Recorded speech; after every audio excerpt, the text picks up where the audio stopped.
Let's return to This Week in America. Here's your host, Rick Bratton. Welcome back, everybody. This Week in America. Thank you for spending some time with us. Worldly and past life visions, Atlantis, Lemuria, ancient technology, spiritual sciences. It's the critically acclaimed Legacy episode series by Robert Maxxim. 5 episodes called a must-read for every truth seeker. The author's real visions of previous lifetimes in Atlantis, Lemuria, and other worlds where these lives took place.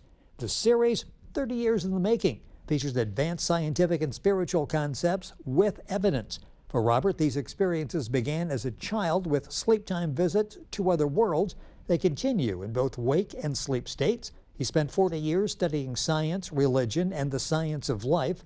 Author of the Legacy series, Robert Maxxim, scientist, theologian, musician, joining us once again on This Week in America.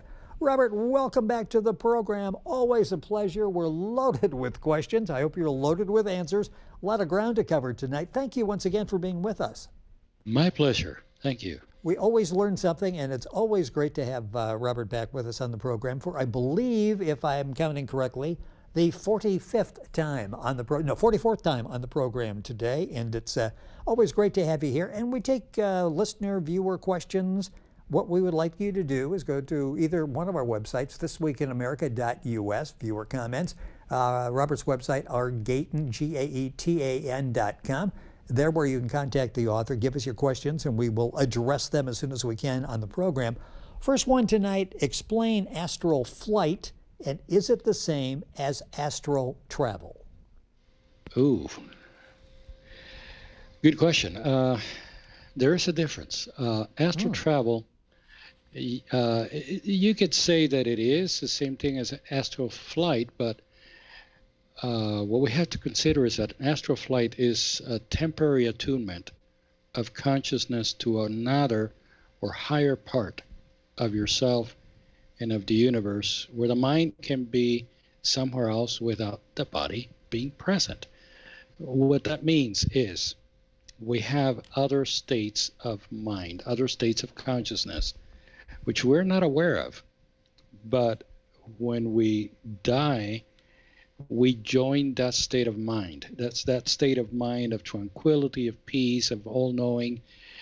That's just one of them. There are thousands, millions of those conscious levels above us. When we enter into those stages of consciousness, that is the level of consciousness that allows us to have astral travel or astral flight. But we have to make sure that we understand a critical difference here. Whenever anybody mentions astral flight or astral travel, they think, I'm going to close my eyes, I'm going to imagine I'm going to this place, and voila, I am there. Yes. Well, it doesn't really work that way. Me personally, I don't give myself into astral travel. I don't ask for it. If it happens, it's because it was meant to be, but I don't push it. And the reason is that many times when we consciously try, we're really not going anywhere except a fantasy. I'm not saying that all of them are, but for anyone who is unprepared, you never know what's going to happen. Interesting, because sometimes I hear those expressions and I think they're like interchangeable. They sort of throw them back and forth, and you wonder. So that was a good question to start this off, the difference. And I think what you're saying is what a subtle difference between the two. Very subtle. Flight is usually taken to mean that, okay, I closed my eyes and I went.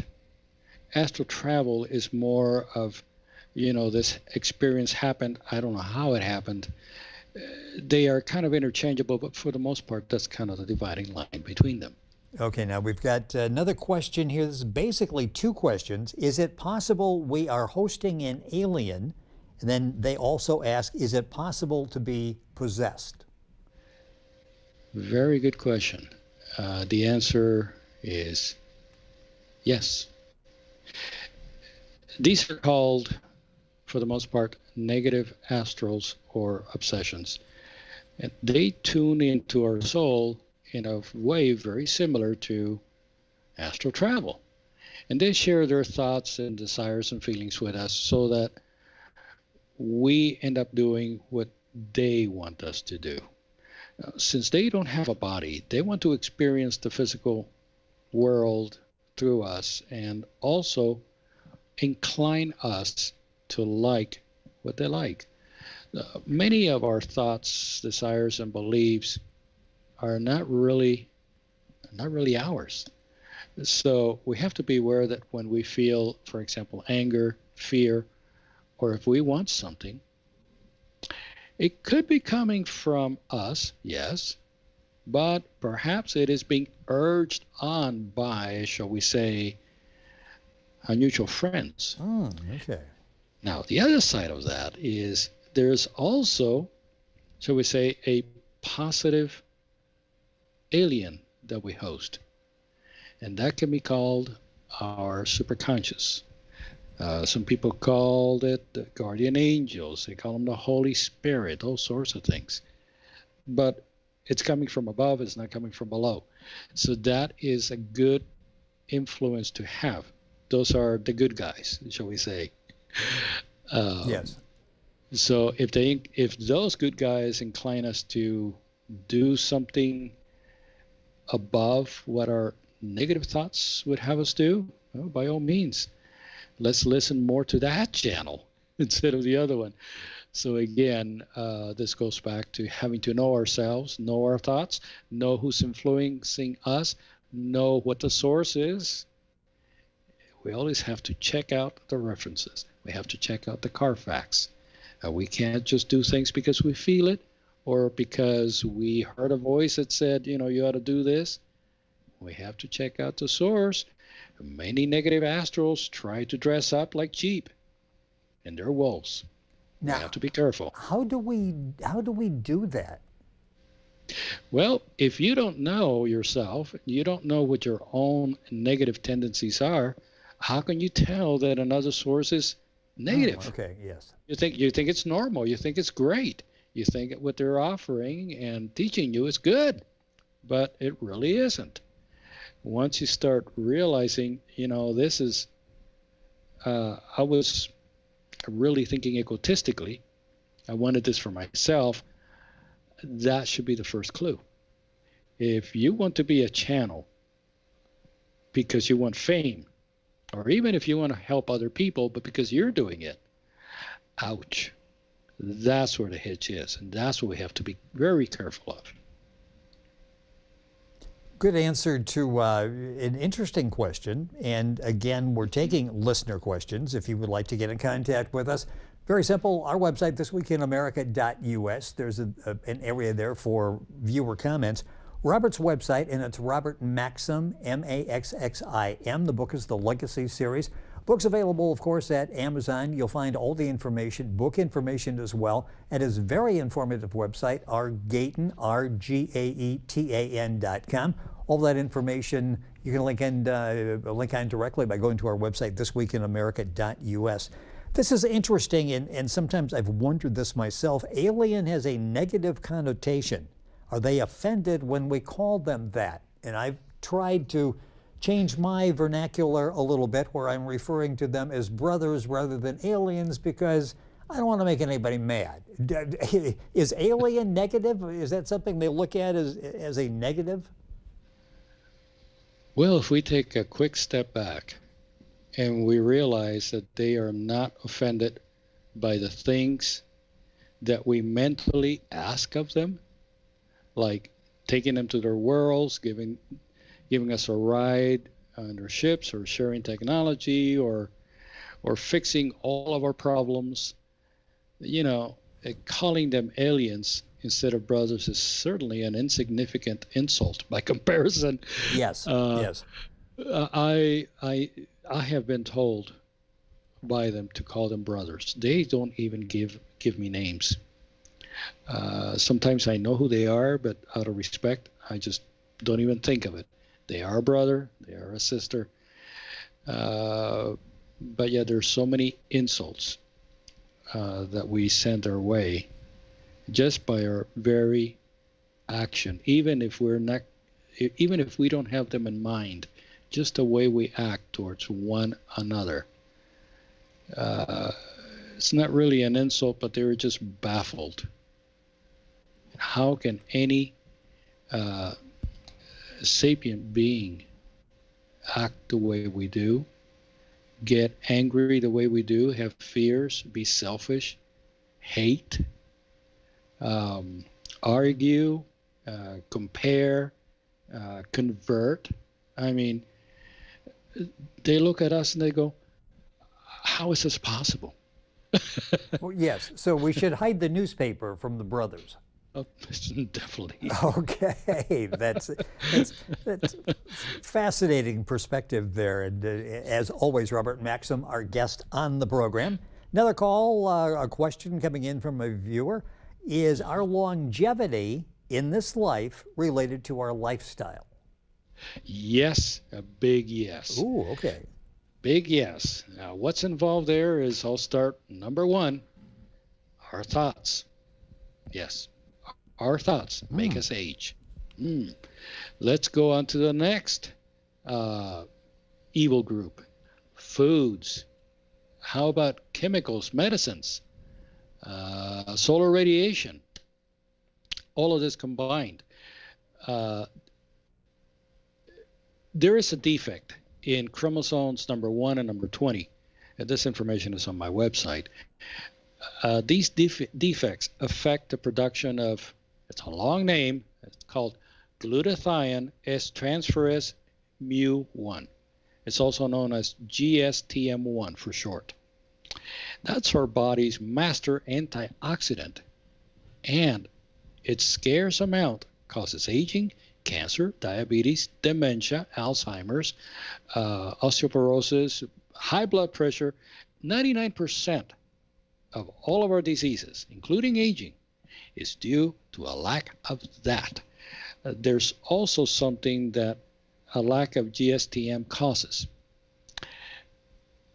If we look at the chromosomes in our DNA, it looks like a little ribbon thingy here with another ribbon thingy. Yes, yes. Looks like a H, something like that, I yes. guess. The tips of the chromosomes have, shall we say, sort of like a rubber tire in a sense. It's called a telomere. Now the telomere is part of DNA, yes, but it's there to protect the codons that follow, the genes that follow. So it's this little bit of tire here. With time, abuse, and everything else that I mentioned, thoughts, medicines, food, chemicals, solar, everything. What happens is the telomere begins to recede. It gets worn. Now, as it shortens, what happens is that the rest of the chromosomes are being replicated by replicant genes and other mechanisms inside of the cell, inside of the nucleus. So imagine that you're trying to replicate this entire gene, but now because the telomere is shorter, what happens is your replication now shifts. Okay. You get corrupted DNA, and that causes aging. So how do you protect those telomeres from being washed away? How do you rebuild those telomeres so that your replication is correct? Guess what? You need GSTM1 active. Okay. If you go to my website, it's a long explanation, but you need to take 3 basic amino acids: cysteine, glycine, and glutamine. Those 3 amino acids, they help produce glutathione in your cells. So if your DNA is misfiring, it's not producing enough GSTM1, cysteine, glycine, glutamine, those 3, they will create glutathione in your cells and help protect telomeres, help protect your DNA, and help to get rid of free radicals inside of your cells, which causes all kinds of problems. But don't forget, also, your thoughts are involved in this. Whenever you get mad, whenever you get nervous, you are sending a wave of stress down your DNA system, and your replications are going to get whacked. So you have to watch after your emotions. And brothers have said that the number one cause of every bit of suffering, both physical and mental, that we have comes from right here. Yep, from the brain. From the brain. That is correct. He was pointing to his head for those of us that, those who are not watching. By the way, this will be available on YouTube. And if you go to YouTube and probably put in This Week in America, you'll find this. If you go to our website, thisweekinamerica.us, in the video tab, you'll be able to watch all of Robert's programs, the videos that we have done. So basically, a little bit of laughter as well along the way, sort of like chills you out a little bit and keeps you calm, and maybe helps keep you at least looking a little bit younger than you would otherwise. It's all about health, and health starts with the mind, and also you are what you eat, but also you are what they ate. So you can get the same amount of protein and minerals from vegetables. You have to consume and spend more money on meats to get the same amount. And of course, the meat contaminates that protein and that mineral. So just don't eat meat. Just go vegetarian. Well, yeah, so if somebody says, I've got to have meat because I need the protein, there are other ways. In fact, I think what you just said was there are actually other ways and better ways to get protein rather than from meat. You know, in the morning, I take my hand and I fill it up with sunflower seeds. And that's breakfast? That's breakfast. That's the equivalent of a steak. Interesting, because I've heard that sunflower seeds are very good for you. So they are. They're a main part of your diet. That's right. Okay, well, I guess I should put my Cocoa Puffs aside and get some sunflower seeds to better start the day. I've never tasted a Cocoa Puff. I do need to say that. That was strictly a joke. That was not something that I eat for breakfast, okay? Another question, is there such a thing as divine guidance? And if so, how do we tap into it? Oh, there is. Divine guidance starts with you and me. We were divine instructed before coming to life. We were given a mission. We were given instructions. We were given guidance. We were told what we were going to have to deal with down here. Now, we're born, the world surrounds us, and we forget that guidance. But wait, there is a plan B. There is, shall we say, assisted guidance that will come our way from our higher self, from higher beings. Call them angels, messengers, that's what the word means, or from, celestial entities. The help is always there.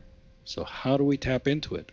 Number one, remember that you were given instructions before coming here.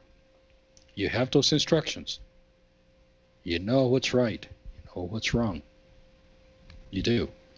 The second thing, if you start asking for help without inquiring in you first, you're not gonna get anything. You're not going to go divine, because it's your fear that's calling for help. You should have absolutely no fear. You have all the answers you need. You have all the tools that you need. And the divine guidance will speak through what you learned before coming here. If you start asking, help, help, help, help, help, help, help, you're blocking the help. Just trust that you have it, and trust what you were given before coming. And all of the help you need will be there. Robert has mentioned his website several times, as I have, and there's more there than really meets the eye. I mean, there's a lot of great information there, all the topics that we talk about on the program, and so many more at his website, rgaetan, GAETAN.com. So you can go to the website and get the information there. Information there as well on legacy. That's how this whole relationship with Robert started. Robert had written the series. We had him on to talk about legacy. He's continuing to work on the series. You'll get the information there, of course, available at Amazon, and be able to get information and order as well. Back to taking your questions. We've talked about this before, the importance of a spiritual awakening. And a caller is saying, actually, how can we begin spiritual awakening? Well, pretty much what I just described. Yeah. By tapping into that divine guidance, as I explained. Don't forget, if you don't know what divine guidance is or where it comes from, how can you hear it? How can you understand it? Let's say that I tell you, go ahead and come to Arizona where I live. So you jump in the car, you drive down I-40, you get down to Arizona, you cross the border, you're now in Arizona. Okay, Roberto, I'm here. Where Yes. am I? Yes. You're, divine guidance. You know it's divine. You know it's guidance. But what does it feel like? Where is it? Where is it coming from? It's in you. You have all the guidance and all the divinity that you need. You come equipped with it. You will know how to awaken when you realize that you don't need to awaken. You just need to adhere to that guidance that you have inside of you. That is your awakening. Awakening is nothing more than shutting down the old door, the ego door. And anytime it pops up, close it. Instead, open up the real door, the door of love, kindness, selflessness, and as I say, give everything for others. Give everything. Give your time, sacrifice everything that you have. If you're busy, if you're tired, if you have a migraine and somebody needs help, it don't matter. Go help. That's what it takes. That is real awakening. Real awakening is serving the elements, serving all of creation, not doing their homework for them, but motivating those who are afraid, those who don't have, shall we say, the trust, the confidence to express themselves in a positive and loving manner. The more that we start acting that role, the more we realize we were awake all along. All we had to do was just act the part. It's that simple. Interesting. It isn't complicated, is it? No. It's We're right there. all born with it. Yeah, we're all born with it. We just exercise a choice to ignore it and just go with what we think is for certain. But that for certain we built over the years. Before that, when we were children, the for certain was a whole different being. It was love, and it was this age of inquiry for us. And that's why Jesus said, to come to me, you must be as a child. And that's what he meant. Boy, fascinating information here. Robert Maxxim, our guest on the program, author of the Legacy series, a recurring guest on our program, taking your questions. One of those, I've heard about light and dark energy. Can you explain? Well, light is infinity. It's a progressive, positive evolutionary direction or force that increases the amount of God, shall we say, in you. Kind of what we were just discussing. Yes. Grow that guidance, that divine guidance that you were born with. Now, darkness is going in the other direction. Both are energy. But light is in front of you, while darkness is behind you, in a way of speaking. So darkness is what we trust here. Darkness is, I have to pay that person back. I don't like the way that person talked to me. That was insulting. I'm afraid of doing this. I'm going to lose money if I do this. I have to cheat my taxes. I mean, all sorts of things. These are all negative directions. Jesus said to give God what's God's and give Caesar what's Caesar's. That means that if we are in this world, and he said this very clearly, I forget the verse right now, but he said, if you hate this life, you will forever live it. So if you hate how your life is going, watch out. You might end up having to come back and go into it again. Wow. There's nothing to hate. And he said it very clearly. There's nothing here to hate. Love your life because it's a challenge for you. Once you overcome your own negations, you will look back and say, well, that was easy. You're about to climb a bigger mountain. When you climb that, you will look back and say, that was easy. So don't let the world sink you down. Don't let the world worry you. Don't worry about darkness. Just practice spiritual elegance. Be positive. Be kind. Be giving. And then, as Jesus said, everything will be added on to you. Because that's how the flow turns on. Robert Maxxim, our guest on the program, author of the Legacy series, Legacy available at Amazon. You'll find information available at Robert's website, Gaetan, GAETAN.com. And your chance to ask a question, very simple. Go to Robert's website or our website, and for comments there, you can submit your question. We'll be happy to talk about it on a future program. This is interesting. It's pretty basic. Why are we here on Earth, and what is expected of us?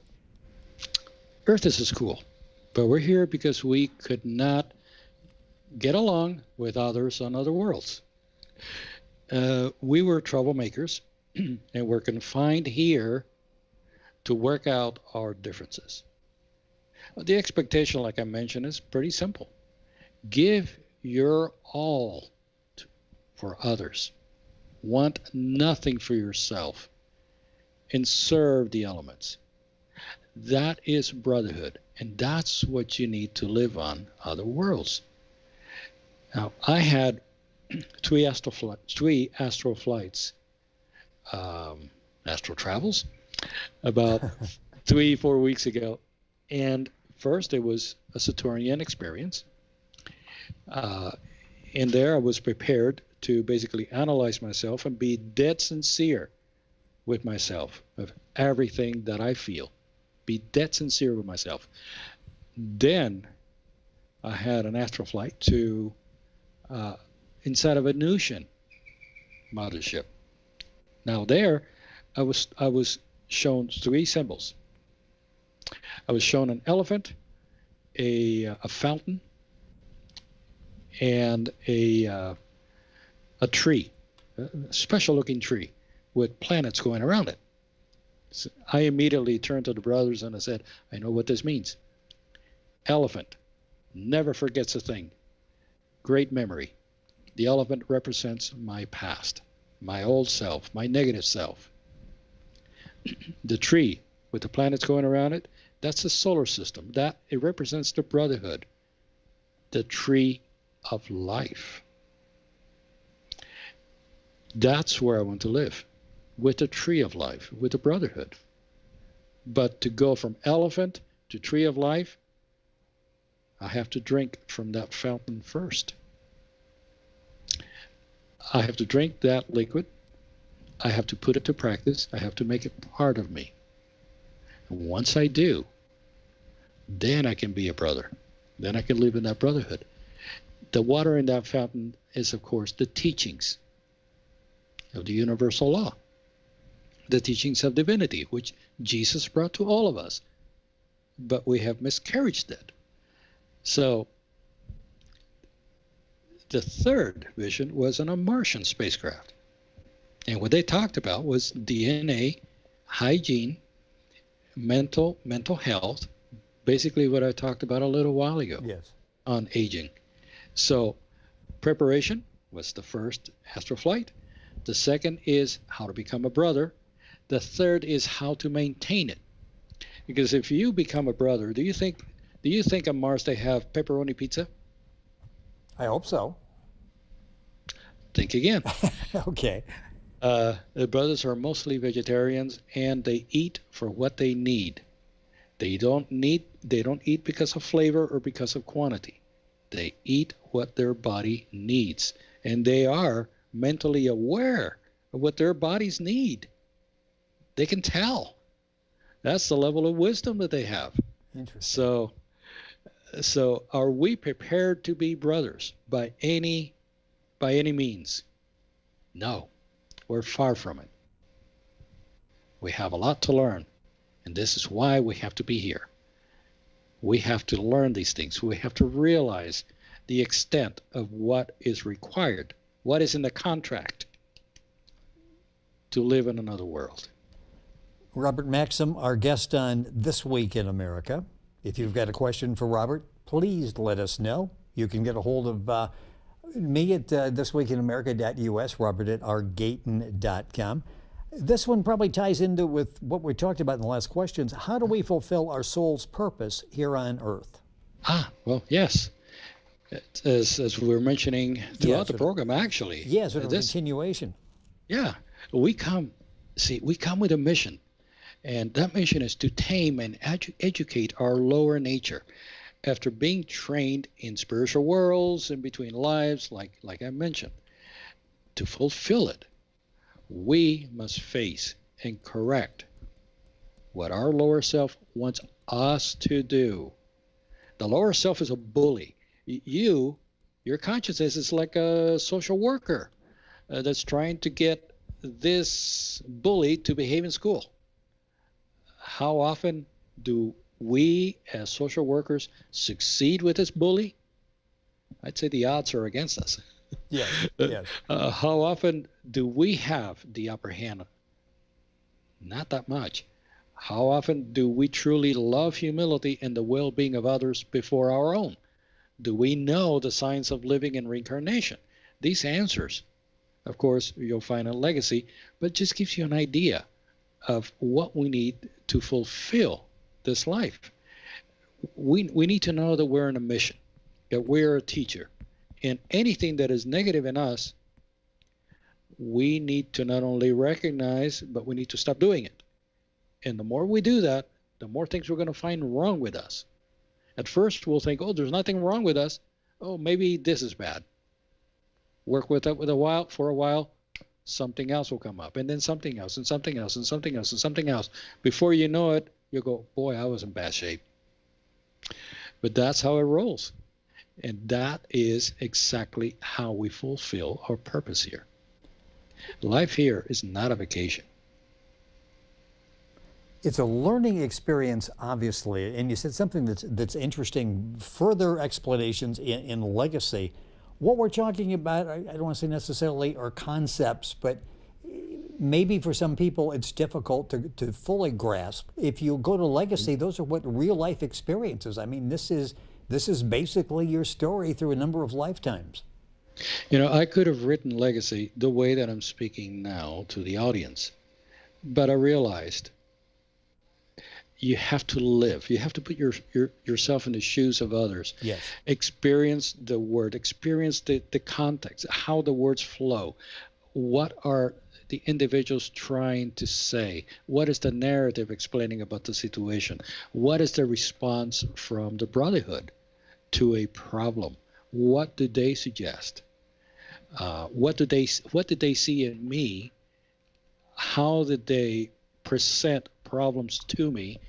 Little by little, what was the sequence? How did they explain it? And then how do I change? It had to be in parable form. It had to be in story form, yes, so people could live it and then practice it and feel it for themselves. Once you feel the way that these brothers are, you'll just be in complete awe. It's like, I never thought I would read about or meet someone so wise, understanding, loving, forgiving. It's like it's a wonder to be by people like this that never hate, never friction, never fear, never judgment. It's just absolute love. It's just awesome to feel them and be around them. And I wish. it's a great story as well. Robert is a very talented author, and what we're talking about, he brings to life through experiences. And I highly recommend going to his website or going to Amazon and checking out the Legacy series. Next question: is there a difference between our soul and spirit? Again, I hear people sometimes use them interchangeably. Is that accurate? None actually, but the soul is divided into three parts actually. Mm. There's the lower self, that's the old memories. You have the higher self, that's the divine guidance, and you have consciousness. Consciousness is the social worker I was talking about. The lower self is the bully, and the higher self is what Jesus referred to many times as the Father which is within, or the divine guidance. So in between the lower self and the higher self, of course, as I described before, there are many layers of, shall we say, understanding or consciousness or feelings that we have developed through our lifetimes. When we die, we join those consciousness, and that's why we feel this as a different being, a more wise being, a more fulfilled being, and those consciousness are alive at all times. We just happen to be the instrument that is checking out this consciousness level here on Earth right now. But when you do an astral flight, you're connecting to a different one, a higher one. And that higher one has the ability to connect you with another location or another mind. You go up even higher, let's say in death, now you're in a consciousness that can survive in a divine celestial environment. So one soul, many levels of consciousness, they are all you. They're all alive at the same time, but you're only aware of one right now. Hope that helps. I think it does. Clear to me, so I'm assuming that will answer the question for the listener as well. This ties into the alien brothers that we talked about before, a lot along those lines on the program. We talked about it the last time, and I remember specifically when you said aliens are living here now. And his question is, I heard you say aliens live here now. Were they born here or sent? How do you know who they are? And do you have contact with them? All the above. I've had contact with 4 and know by the mental feel when I meet them that they are. I have contact with several others. I can think back on these beings and I can feel their mental response. Were they born here? No, they were sent here. The idea of being born is, well, there have been cases where yes, they have been born here. I'll give you a couple of examples. Everyone is familiar with Mahatma Gandhi, Buddha. How about Nikola Tesla? Just to give you a couple of examples. Many of them have done the sacrifice. They have come here to help us along from a faith and science perspective, to raise our awareness. But for the most part, the guidance is provided mentally and remotely. That's interesting when you were talking about if we're here, basically we're here because of something we did not properly, not well in another life. And I'm thinking some of these people, as you mentioned, and it's like, wow, I wonder what they did. So they're here, and you're saying basically they are here on their own volition to help us out. That's correct. Interesting. And of course, being here, they are putting their evolution at risk. Because coming here, we're all prisoners. Okay, it's like, okay, let's say that you have a prison, and you want to go into the prison as a make-believe inmate just to see what's going on and help them out. Yep, yes. So you're not charged with anything. You just become an inmate to be with the other inmates and help them along. You have to act tough, you have to protect yourself. You might get in fights. All this can happen. You're going to get bad food. But this is what these brothers are signing up for. Anytime they come down here to help, they are becoming inmates in this prison. Good way to phrase it. That graphically, I know exactly what you're talking about now by putting it on terms that we can understand. Robert Maxxim, our guest on the program, taking your questions. His website is rgaetan, rgaetan.com, author of the Legacy series. Really interesting question here. I was thinking of signing up for 23andMe to find out where I came from and who I really am. Will they really tell me, or should I do a regression for the real truth?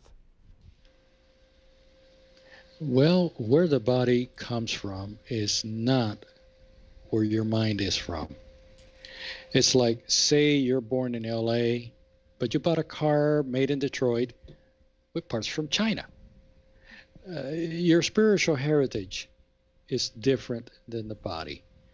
Now, I know we all want to find out what our genealogy is. I know my son actually did 23andMe, and he brought me the results, and I actually have part Iberian, part African, some English, and Chinese. So now, did I come from all those different countries? No, that's just where this car, this vehicle was made. But where the mind was made, it's been under construction not only in different countries, different places of Earth, but other worlds as well, where I've had other bodies. And I have also had experiences in between lives in other dimensions and other celestial worlds. So where has my true being been created? All over the universe, all over the celestial kingdoms. Now, regression. Let's talk about that real quick. I would never do it, simply because you never know who you are going to be dealing with or what astral force is going to possess and cheat your mind. Only your higher self, when you're ready, should tell you. Don't go searching for your past. Let it come to you on its own time. There are people who also try to consume drinks or drugs to supposedly see stuff, see the past, see other dimensions. There's a very strong one in Peru called ayahuasca, for example. These are all hallucinogens. Right. I would not do that. Anytime you put yourself in the hands of a chemical or someone else is going to regress you, you're telling your higher self, see ya, don't want to see ya, don't want to be with you. So can the higher self come in and help you at the point where you're doing these things? You just told it to go goodbye. You're on your own now. So don't do that. The past will come to you. But first, do what I mentioned before. Do your mission. Analyze yourself. Find out what is surrounding you and what's in you that's negative. And the more you dig, the more you're going to find. And as you find, all of a sudden, something's going to come to your mind. Oh, I lived in Egypt and I did this out of the blue. Then it will have credibility because you were not conscious of that. When you least expect it and it comes, that's good confirmation. Robert Gayton with us on the website, rgaetan, RGAETAN.com. Robert Maxxim, author of Legacy. We've got time for a couple more questions. I have no idea where the time has gone. My stopwatch is working on a different dimension, I think. It's on Astro Speed here. How long, we've touched on a lot of these tonight. Further question, how long has your soul been around? Not quite sure, but several million years, possibly even longer. That is true of everyone else. We've had all very humble beginnings as intelligent beings. We have become what we are now, and we're all trying to pace ourselves to become something greater than what we are. But yeah, our souls have been around for the longest time, indeed. Interesting when you put this in the perspective of millions of years. Millions. It's sort of shocking to hear it that way. I think we'll wrap up with this one. And this, again, areas that we've touched on, meaning a lot of people have a lot of questions in these areas. And judging from the questions, I think it's a good thing, because with the answers, they're able to improve their lives and what they're doing, their mission in their lives. And the question is, do you have a specific mission when we reincarnate? That's the question of questions. Yes, this is the question we all need to ask. And here's the answer that we should all consider. It's very simple. The mission is teach, domesticate, tame your lower nature with instructions that were given to you before coming to life by your higher self and many celestial beings that are continuing to work with you in this life remotely. Face your past mistakes. Face traumas that you experienced in past lives and clean all that up. Don't feel like you're incompetent because, they burnt me in the stake and so now I have this problem. That doesn't matter. You can overcome that. If you're aware that you were burnt in the stake, just leave it behind, move on, and learn the universal laws. Don't ever blame anyone for anything that was done to you. It was a learning lesson, and it was your life to live that experience so you would learn from it. Everybody is learning a different lesson at different times.